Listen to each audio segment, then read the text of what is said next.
There's a chart I saw recently that I can't get out of my head. A Harvard business professor and economist asked more than 5,000 Americans how they thought wealth was distributed in the United States. This is what they said they thought it was.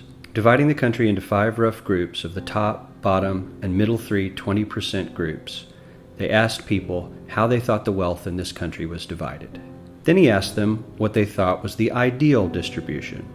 And 92%, that's at least 9 out of 10 of them, said it should be more like this.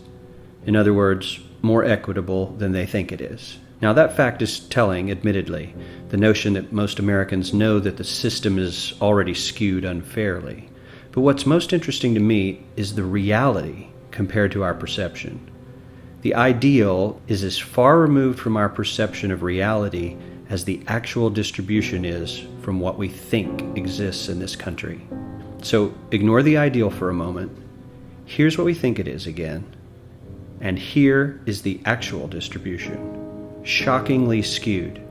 Not only do the bottom 20% and the next 20%, the bottom 40% of Americans barely have any of the wealth. I mean, it's hard to even see them on the chart. But the top 1% has more of the country's wealth than 9 out of 10 Americans believe the entire top 20% should have. Mind-blowing. But let's look at it another way, because I find this chart kind of difficult to wrap my head around. Instead, let's reduce the 311 million Americans to just a representative 100 people. Make it simple. Here they are: teachers, coaches, firefighters, construction workers, engineers, doctors, lawyers, some investment bankers, a CEO, maybe a celebrity or two. Now let's line them up according to their wealth. Poorest people on the left, wealthiest on the right, just a steady row of folks based on their net worth. We'll color code them like we did before based on which 20% quintile they fall into. Now let's reduce the total wealth of the United States, which was roughly $54 trillion in 2009, to this symbolic pile of cash. And let's distribute it among our 100 Americans. Well, here's socialism, all the wealth of the country distributed equally. We all know that won't work. We need to encourage people to work and work hard to achieve that good old American dream and keep our country moving forward. So, here's that ideal we asked everyone about. Something like this curve. This isn't too bad. We've got some incentive, as the wealthiest folks are now about 10 to 20 times better off than the poorest Americans. But hey, even the poor folks aren't actually poor, since the poverty line has stayed almost entirely off the chart. We have a super healthy middle class with a smooth transition into wealth. And yes, Republicans and Democrats alike chose this curve. 9 out of 10 people, 92%, said this was a nice, ideal distribution of America's wealth.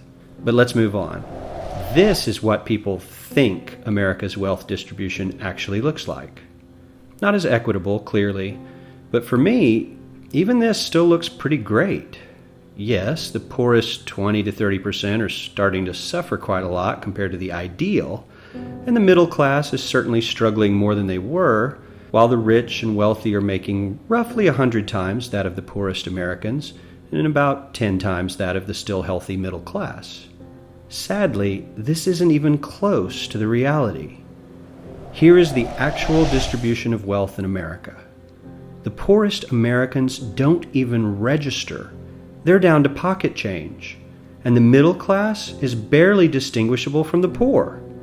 In fact, even the rich between the top 10 and 20 percentile are worse off. Only the top 10% are better off. And how much better off? So much better off that the top 2 to 5% are actually off the chart at this scale. And the top 1%, this guy, well, his stack of money stretches 10 times higher than we can show. Here's his stack of cash, restacked, all by itself. This is the top 1% we've been hearing so much about.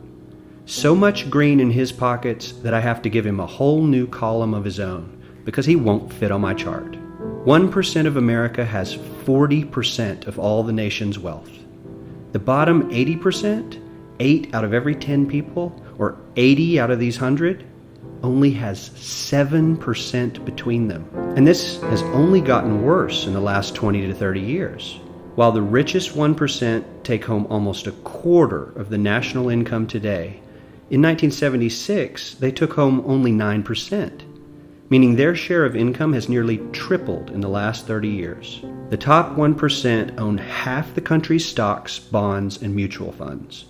The bottom 50% of Americans own only 0.5% of these investments, which means they aren't investing. They're just scraping by. I'm sure many of these wealthy people have worked very hard for their money, but do you really believe that the CEO is working 380 times harder than his average employee? Not his lowest paid employee, not the janitor, but the average earner in his company. The average worker needs to work more than a month to earn what the CEO makes in 1 hour. We certainly don't have to go all the way to socialism to find something that is fair for hardworking Americans. We don't even have to achieve what most of us consider might be ideal. All we need to do is wake up and realize that the reality in this country is not at all what we think it is.